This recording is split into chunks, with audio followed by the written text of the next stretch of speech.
Dernière étape de Paris-Nice 2018, une boucle autour de la ville arrivée, 6 ascensions au programme dont le traditionnel passage au col d'Èze puis au col des 4 chemins avant l'arrivée sur la promenade des Anglais.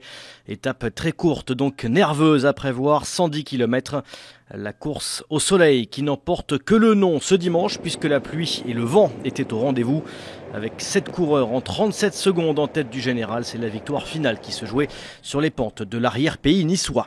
Julien Alaphilippe joue sa carte à l'avant, mais le Français subit comme la veille une nouvelle défaillance et laisse l'Espagnol Fraile seul en tête, rapidement rejoint par ses deux compatriotes Marc Soler et David de la Cruz. Derrière, un groupe de 23 dont le maillot jaune et les principaux favoris sont en chasse et tentent de revenir sur Soler, le coureur de la Movistar extrêmement dangereux au général. Les hommes de tête en costaud mènent la vie dure au peloton maillot jaune et passent au sommet du col d'Èze avec plus d'1 minute d'avance.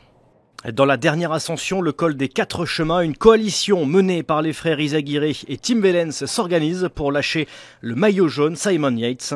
Le Britannique résiste et profite dans la dernière descente de la chute de Gorka Izagirre qui emmène avec lui son frère Jon Izagirre au tapis. À l'avant, Marc Soler roule pour le général. David de la Cruz, lui, comme l'an dernier, remporte la dernière étape. Le groupe maillot jaune arrive, lui, 38 secondes derrière.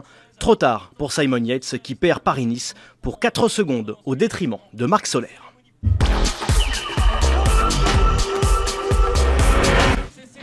Il est évidemment notre homme du jour, Marc Soler, un Espagnol qui bat un Britannique sur la promenade des Anglais.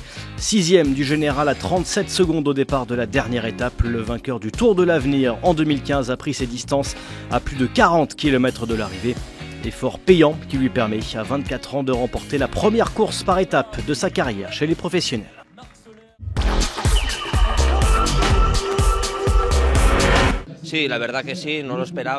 Je ne pensais pas pouvoir gagner car j'avais perdu un petit peu de temps hier. Je savais qu'il fallait tenter le coup de loin, on en avait parlé avec l'équipe ce matin. C'est un rêve, vous savez, pour moi c'est ma 2e victoire professionnelle. Et je suis vraiment très très content aujourd'hui.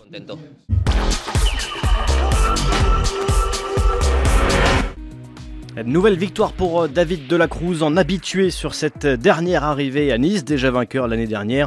Marc Soler 3e, le groupe maillot jaune 35 secondes derrière le coureur de la Movistar. C'est donc à la faveur des 7 secondes de bonification acquises durant l'étape que le coureur espagnol remporte Paris-Nice. 4 petites secondes d'avance à l'arrivée au général pour Marc Soler sur Simon Yates. Joli tir groupé des Espagnols aux avant-postes. À noter également une honorable 8e place pour le Français Alexis Villarmoz.